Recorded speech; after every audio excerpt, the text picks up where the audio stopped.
ब्रह्म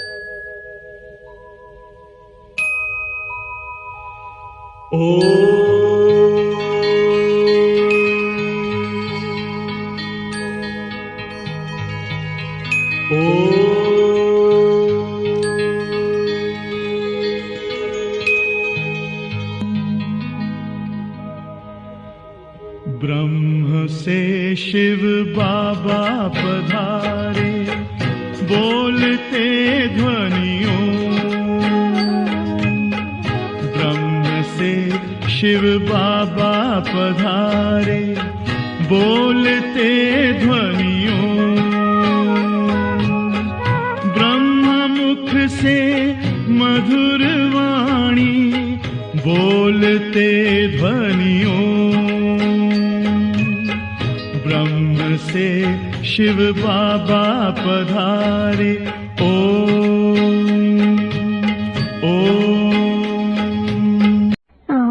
शांति। आज 17 जुलाई 2024 बाबा के महावाक्य हैं, मीठे बच्चे। इस शरीर को ना देख, आत्मा को देखो। अपने को आत्मा समझ, आत्मा से बात करो। इस अवस्था को जमाना है, यही ऊंची मंजिल है। प्रश्न है, तुम बच्चे बाप के साथ ऊपर यानी घर में कब जाएंगे? उत्तर है, जब अपवित्रता की मात्रा रिंचक भी नहीं रहेगी। जैसे बाप प्योर है, ऐसे तुम बच्चे भी प्योर बनेंगे, तब ऊपर जा सकेंगे। अभी तुम बच्चे बाप के सम्मुख हो। ज्ञान सागर से ज्ञान सुन सुनकर जब फुल हो जाएंगे, बाप को नॉलेज से खाली कर देंगे, फिर वह भी शांत हो जाएंगे और तुम बच्चे भी शांति धाम में चले जाएंगे। वहाँ ज्ञान टपकना बंद हो जाता, सब कुछ दे दिया, फिर उनका पार्ट है साइलेंस का। ओम शांति। शिव भगवान वाच। जब शिव भगवान वाच कहा जाता है तो समझ जाना चाहिए, एक शिव ही भगवान व परम पिता है। उनको ही तुम बच्चे व आत्मा याद करती हो। परिचय तो मिला है रचता बाप से, यह तो जरूर है नंबरवार पुरुषार्थ अनुसार ही याद करते होंगे। सब एक रस याद नहीं करेंगे, यह बहुत सूक्ष्म बात है। अपने को आत्मा समझ, दूसरे को भी आत्मा समझें। यह अवस्था जमाने में टाइम लगता है। वह मनुष्य लोग तो कुछ भी नहीं जानते, न जानने कारण सर्वव्यापी कह देते। जिस प्रकार तुम बच्चे अपने को आत्मा समझते हो, बाप को याद करते हो, ऐसे और कोई याद नहीं कर सकते होंगे। कोई भी आत्मा का योग बाप के साथ है नहीं। यह बातें हैं बहुत गूढ़ महीन। अपने को आत्मा समझ बाप को याद करना है। कहते भी हैं हम भाई भाई हैं, तो आत्मा को ही देखना चाहिए, शरीर को नहीं देखना चाहिए। यह बहुत बड़ी मंजिल है। बहुत है जब आपको कभी याद भी नहीं करते होंगे। आत्मा पर मैल चढ़ी हुई है, मुख्य आत्मा की ही बात है। आत्मा ही अब तमो प्रधान बनी है, जो सतो प्रधान थी। यह आत्मा में ज्ञान है।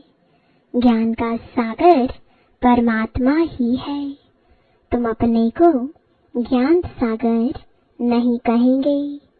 तुम जानते हो हमको बाबा से पूरा ही ज्ञान लेना है। वह अपने पास रखकर क्या करेंगे? अविनाशी ज्ञान रत्नों का धन तो बच्चों को देना ही है। बच्चे नंबरवार पुरुषार्थ अनुसार उठाने वाले हैं। जो जास्ती उठाते हैं वह अच्छी सर्विस कर सकते हैं। बाबा को ज्ञान सागर कहा जाता है। वह भी आत्मा, तुम भी आत्माएं। तुम आत्माएं सारा ज्ञान ले लेती हो। जैसे वह एवर प्योर है, तुम भी एवर प्योर बनेंगे। फिर जब अपवित्रता की रिंचक भी नहीं रहेगी, तब ऊपर चले जाएंगे। बाप याद की यात्रा की युक्ति सिखलाते हैं। यह तो जानते हैं सारा दिन याद नहीं रहती है। यहाँ तुम बच्चों को बाप सम्मुख बैठ समझाते हैं, और बच्चे तो सम्मुख नहीं सुनते, मुरली पढ़ते हैं। यहाँ तुम सम्मुख हो। अपने को आत्मा समझ बाप को याद करो और ज्ञान भी धारण करो। हमको बाप जैसा संपूर्ण ज्ञान सागर बनना है। फुल नॉलेज समझ जाएंगे तो जैसे कि बाप को नॉलेज से खाली कर देंगे, फिर वह शांत हो जाएंगे। ऐसे नहीं, उनके अंदर ज्ञान टपकता होगा। सब कुछ दे दिया, फिर उनका पाठ रहा साइलेंस का। जैसे तुम साइलेंस में रहेंगे तो ज्ञान थोड़े ही टपकेगा। यह भी बाप ने समझाया है। आत्मा संस्कार ले जाती है। कोई सन्यासी की आत्मा होगी तो छोटेपन में ही उनको शास्त्र कंठ हो जाएंगे, फिर उनका नाम बहुत हो जाता है। अब तुम तो आए हो नई दुनिया में जाने लिए, वहाँ तुम ज्ञान के संस्कार नहीं ले आ सकते। यह संस्कार मर्ज हो जाते हैं। बाकी आत्मा को अपनी सीट लेनी है नंबरवार पुरुषार्थ अनुसार। फिर तुम्हारे शरीरों पर नाम पढ़ते हैं। शिव बाबा तो है ही निराकार। कहते हैं मैं इन ऑर्गन्स का लोन लेता हूँ। वह तो सिर्फ सुनाने ही आते हैं। वह कोई का ज्ञान सुनेंगे नहीं, क्योंकि स्वयं ज्ञान का सागर है ना। सिर्फ मुख द्वारा ही वह मुख्य काम करते हैं। आते ही हैं सबको रास्ता बताने। बाकी सुनकर क्या करेंगे? वह सदैव सुनाते ही रहते हैं कि ऐसे ऐसे करो। सारे झाड़ का राज सुनाते हैं। तुम बच्चों की बुद्धि में है कि नई दुनिया तो बहुत छोटी होगी। यह पुरानी दुनिया तो कितनी बड़ी है। सारी दुनिया में कितनी लाइट जलती है। लाइट द्वारा क्या क्या होता है। वहाँ तो दुनिया भी छोटी, लाइट भी थोड़ी होगी। जैसे एक छोटा सा गांव होगा। अभी तो कितने बड़े बड़े गांव हैं। वहाँ इतने नहीं होंगे। थोड़े मुख्य मुख्य अच्छे रास्ते होंगे। 5 तत्व भी वहाँ सतप्रधान बन जाते हैं। कभी चंचलता नहीं करते। सुखधाम कहा जाता है। उसका नाम ही है हेवन। आगे चलकर तुम जितना नजदीक आते रहेंगे उतना वृद्धि को पाते रहेंगे। बाप भी साक्षात्कार कराते रहेंगे। फिर उस समय लड़ाई में भी लश्कर की अथवा एरोप्लेन आदि की दरकार नहीं रहेगी। वह तो कहते हम यहाँ बैठे सबको खत्म कर सकते हैं। फिर यह एरोप्लेन आदि थोड़े ही काम में आएंगे। फिर यह चंद्रमा आदि में प्लॉट आदि देखने भी नहीं जाएंगे। यह सब फालतू साइंस का घमंड है। कितना शो कर रहे हैं। ज्ञान में कितनी साइलेंस है। इसको ईश्वरीय डॉट यानी देन कहते हैं। साइंस में तो हंगामा ही हंगामा है। वह शांति को जानते ही नहीं। तुम समझते हो विश्व में शांति तो नई दुनिया में थी। वह है सुख धाम। अभी तो दुख अशांति है। यह भी समझाना है। तुम शांति चाहते हो, कभी अशांति हो ही नहीं। वह तो है शांति धाम और सुख धाम में। स्वर्ग तो सब चाहते हैं। भारतवासी ही वैकुंठ स्वर्ग को याद करते हैं और धर्म वाले वैकुंठ को याद नहीं करते। वह सिर्फ शांति को याद करेंगे। सुख को तो याद कर ना सके। लॉ नहीं कहता सुख को तो तुम ही याद करते हो, इसलिए पुकारते हो हमें दुख से लिबरेट करो। आत्माएं असल शांति धाम में रहने वाली हैं। यह भी कोई जानते थोड़े ही है। बाप समझाते हैं तुम बेसमझ थे। कब से बेसमझ बने? 16 कला से 12 14 कला बनते जाते। माना बेसमझ बनते जाते। अभी कोई कला नहीं रही है। कॉन्फ्रेंस करते रहते हैं। स्त्रियों को दुख क्यों है? अरे दुख तो सारी दुनिया में है। अथाह दुख है। अब विश्व में शांति कैसे हो? अब तो ढेर के ढेर धर्म है। सारे विश्व में शांति तो अब हो ना सके। सुख को तो जानते ही नहीं। तुम बच्चियां बैठ समझाएंगी। इस दुनिया में अनेक प्रकार के दुख हैं, अशांति है। जहाँ से हम आत्माएं आई हैं वह है शांति धाम। और जहाँ यह आदि सनातन देवी देवता धर्म था वह था सुख धाम। आदि सनातन हिंदू धर्म नहीं कहेंगे। आदि माना प्राचीन। वह तो सतयुग में था। उस समय सब पवित्र थे। वह है ही निर्विकारी दुनिया। विकार का नाम नहीं। फर्क है ना। पहले पहले तो निर्विकारी पना चाहिए ना। इसलिए बाप कहते हैं मीठे मीठे बच्चों काम पर जीत पहनो। अपने को आत्मा समझो। अभी आत्मा अपवित्र है। आत्मा में खाद पड़ी है। तब जेवर भी ऐसे बने हैं। आत्मा पवित्र तो जेवर भी पवित्र होगा। उनको ही वॉइसलेस वर्ड कहा जाता है। बड़का मिसाल भी तुम दे सकते हो। सारा झाड़ खड़ा है, फाउंडेशन है नहीं।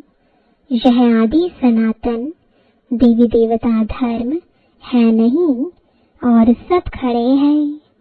सब अपवित्र है। इनको कहा जाता है मनुष्य। वह है देवताएं। मैं मनुष्य को देवता बनाने आया हूँ। 84 जन्म भी मनुष्य लेते हैं। सीढ़ी दिखानी है कि तुम प्रधान बनते हैं तो हिंदू कह देते हैं।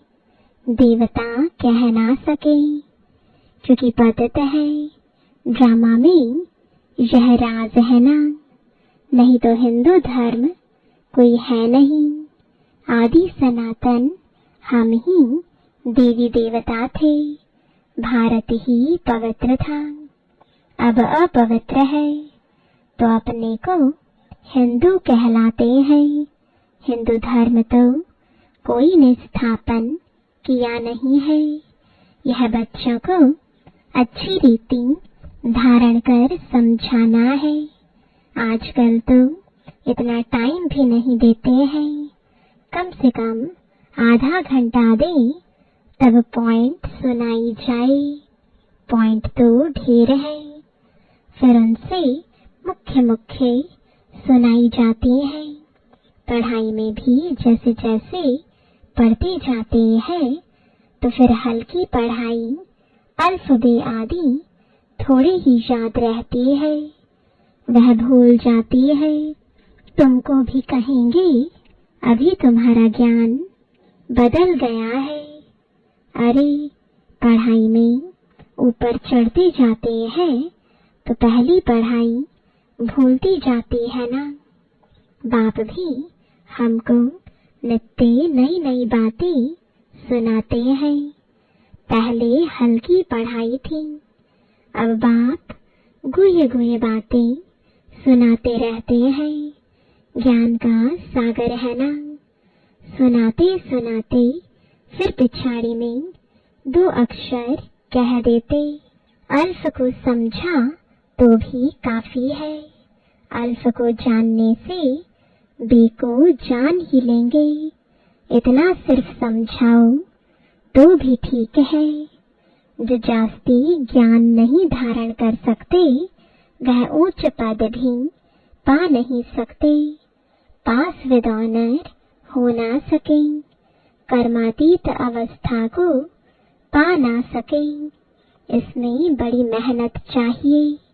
याद की भी मेहनत है, ज्ञान धारण करने की भी मेहनत है। दोनों में सब होशियार हो जाएं सो भी तो हो ना सके। राजधानी स्थापन हो रही है। सब नर से नारायण कैसे बनेंगे? इस गीता पाठशाला की एम ऑब्जेक्ट तो यह है।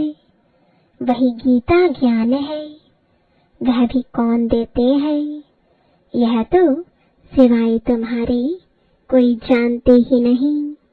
अभी है कब्रिस्तान, फिर परस्तान होने का है। अभी तुम्हें ज्ञान चिता पर बैठ पुजारी से पूज्य जरूर बनना है। साइंस वाले भी कितने होशियार होते जाते हैं, इन्वेंशन निकालते रहते हैं। भारतवासी हर बात का अक्ल वहां से सीख कर आते हैं। वह भी पिछाड़ी में आएंगे तो इतना ज्ञान उठाएंगे नहीं। फिर वहां भी आकर यही इंजीनियरिंग आदि का काम करेंगे। राजा रानी तो बन ना सके, राजा रानी के आगे सर्विस में रहेंगे। ऐसी ऐसी इन्वेंशन निकालते रहेंगे।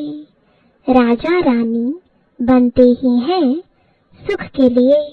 वहां तो सब सुख मिल जाने हैं, तो बच्चों को पुरुषार्थ पूरा करना चाहिए। फुल पास होकर कर्मातीत अवस्था को पाना है। जल्दी जाने का ख्याल नहीं आना चाहिए। अभी तुम हो ईश्वरीय संतान। बाप पढ़ा रहे हैं।